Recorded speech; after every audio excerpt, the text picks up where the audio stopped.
बाबा, उस्मान साहब और बाकी सबको आपको दुआएं देनी चाहिए। वो जहरा खातून सबको कब्र में डालने वाली थी।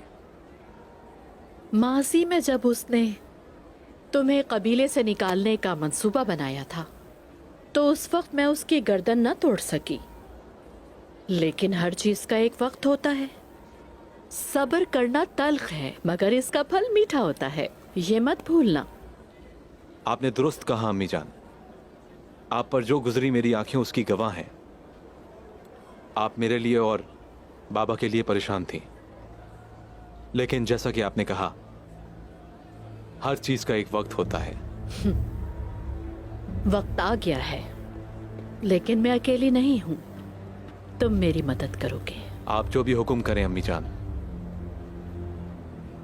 कुंदूज साहब का कबीले पर कोई इख्तियार नहीं रहा, सब उस्मान को ही इस कबीले का सरदार समझते हैं।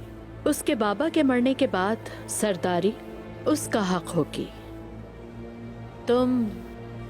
तुम तो मुजफ्फरुद्दीन यावलक हसन के भांजे हो, उनका गुरूर हो। ये कभी मत भूलना कि उन्होंने तुम्हें यहाँ किस मकसद के लिए भेजा है। तुम्हारा मकसद ही सबसे अहम है। काई की ताकत और तादाद इस सरहद की चाबी है।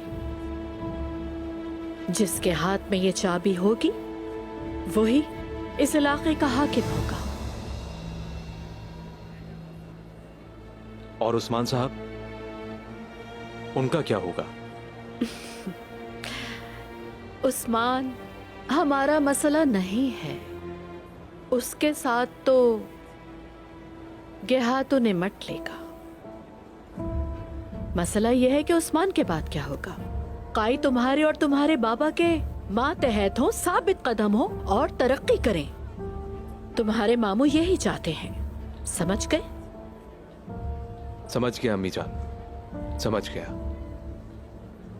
तो फिर जितना हो सके उस्मान के करीब हो जाओ। तुम उसका एतमाद हासिल करोगे। बज़ाहिर अगर जरूरत पड़ी तो अपनी जान भी दोगे। तौबा, क्योंकि जैसा दिखेगा वैसा होगा नहीं। मैंने अपने भाई के कबीले में सालों इंतजार किया है, सब्र के साथ, कोशिशों के साथ।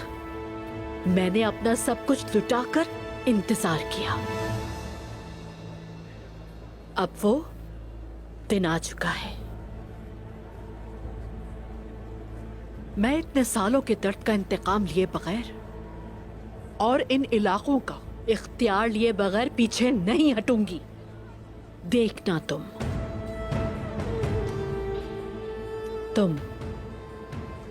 मेरी बात गौर से सुनो बेटा।